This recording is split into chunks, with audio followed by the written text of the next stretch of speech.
Ek groet julle vriende. Kom ons luister na Kolossense 4 vanaf verse 2 tot 6. Volhard in gebed, wees waaksaam en dankbaar as julle bid. Bid terselfdertyd ook vir ons, dat God vir ons 'n deur vir die woord sal oopsluit om die misterie van Christus te verkondig, dit waarvoor ek in boeye is. En bid dat ek dit met die regte woorde sal kan verduidelik. Tree met wysheid teenoor buitestanders op en koop die tyd uit. Julle woorde moet altyd van goeie smaak getuig, met sout besprinkel, sodat julle kan weet hoe om 'n ieder en 'n elk te antwoord. Dit was Kolossense 4 vanaf verse 2 tot 6 uit die woord van die Here. Hoe gereeld bid jy? Waarvoor bid jy?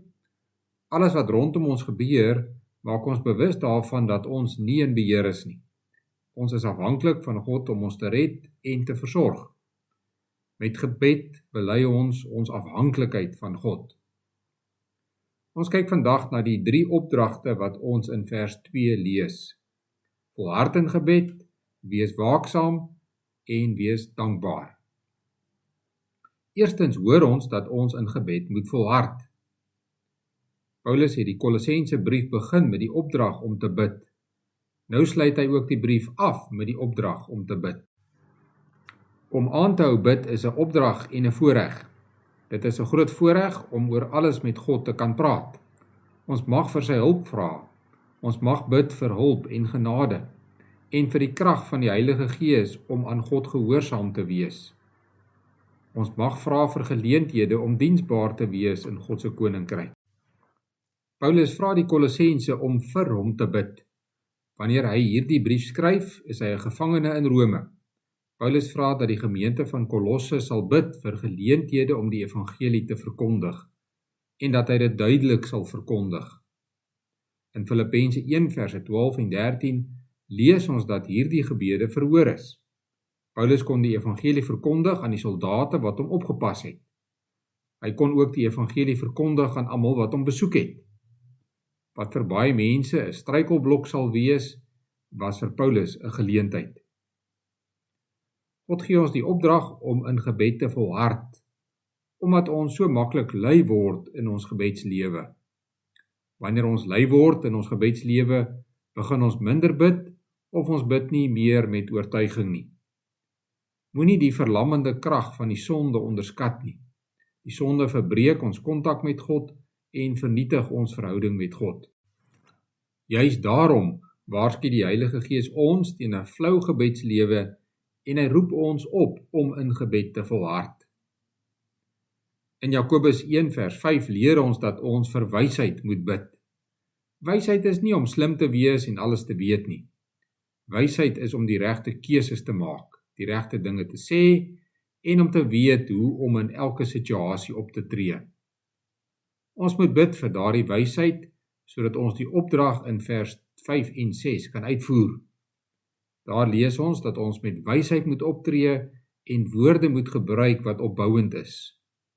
Ons moet dus bid vir wysheid, sodat ons reg kan dink, reg kan praat en reg kan lewe. Gebed is nie 'n eenmalige gebeurtenis nie. Ons moet aanhou bid en gereeld bid, dag en nag. Die Heilige Gees roep ons om gedissiplineerd in ons gebedslewe te wees. Ons moet gedissiplineerd wees om elke dag ons tande te borsel. Net so moet ons gedissiplineerd wees om elke dag gereeld te bid. Volharding in gebed geld vir ons persoonlike gebed, maar ook vir gesamentlike gebed in ons gesinne en gemeente. Dit is opvallend dat die opdrag in die oorspronklike taal in die meervoud gegee word. Letterlik staan daar, julle moet volhard in gebed. Iemand wat sonder gebed leef, persoonlik en gesamentlik, verstaan nog nie heeltemal wat dit beteken om 'n kind van God te wees nie. Agter die opdrag om in gebed te volhard lê 'n belofte, die belofte dat God ons wil hoor. Die pad na sy troon is oop omdat Jesus daar is as ons volmaakte hoëpriester. Op grond van alles wat Jesus gedoen het, wil God na ons gebed luister. Hy gee ook aan ons die Heilige Gees wat ons gereeld daaraan herinner om te bid. En wat ons leer hoe om te bid. Dit bring ons by ons tweede punt, bid waaksaam. Die woord waaksaam beteken om verstandelik wakker te wees. Dit is om nugter te wees en te weet wat in die wêreld rondom ons aangaan. Ons moet die omstandighede waarin ons leef ken en bewus wees van versoekings rondom ons. Ons moet weet op watter maniere die sondige wêreld en die duiwel ons elke dag probeer verlei, sodat ons kan bid dat die Here ons sal bewaar daarvan.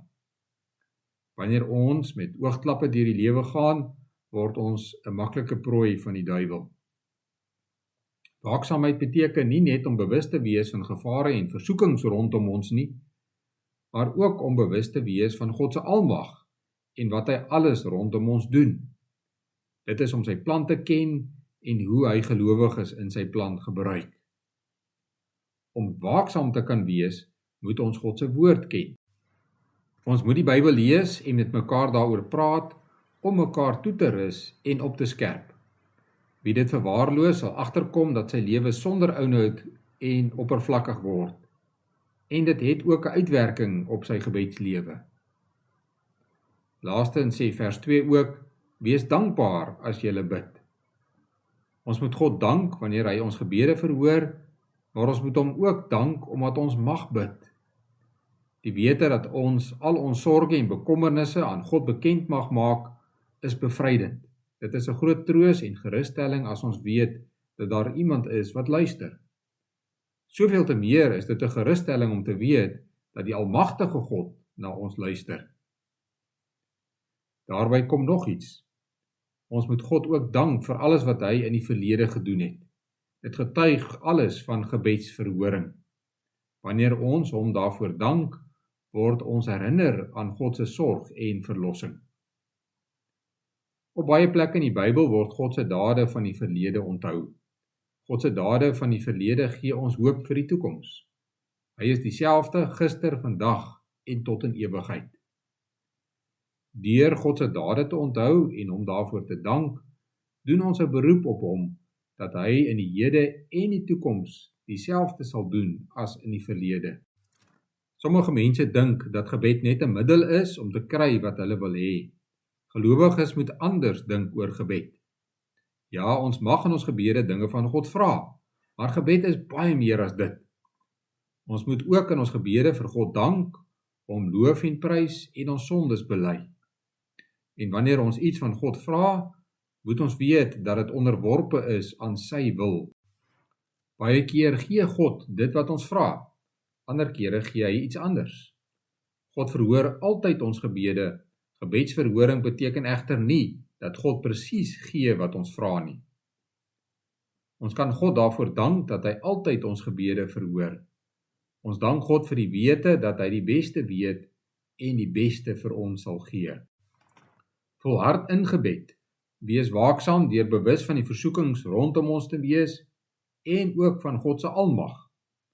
Dank God vir die voorreg om te kan bid, vir alles wat hy al in die verlede gedoen het en die versekering dat hy ons gebede verhoor.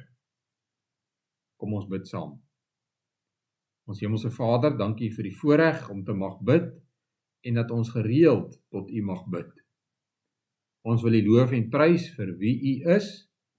U is groot, almagtig, regverdig en U is alomteenwoordig. Ons bely ons sondes en ons bely ons tekortkominge voor U. Ons besef dat ons op baie maniere teenoor U oortree, of dit nou met ons woorde is, of ons dade, of ons gedagtes. Ons vra dat U ons daarvoor sal vergewe. En leer en lei ons om soos U kinders in hierdie wêreld te leef, dat ons altyd 'n antwoord sal hê oor die hoop wat ons het, en geef ons wysheid om die regte besluite in hierdie lewe te neem. Ons bid al hierdie dinge deur U groot genade alleen. Amen.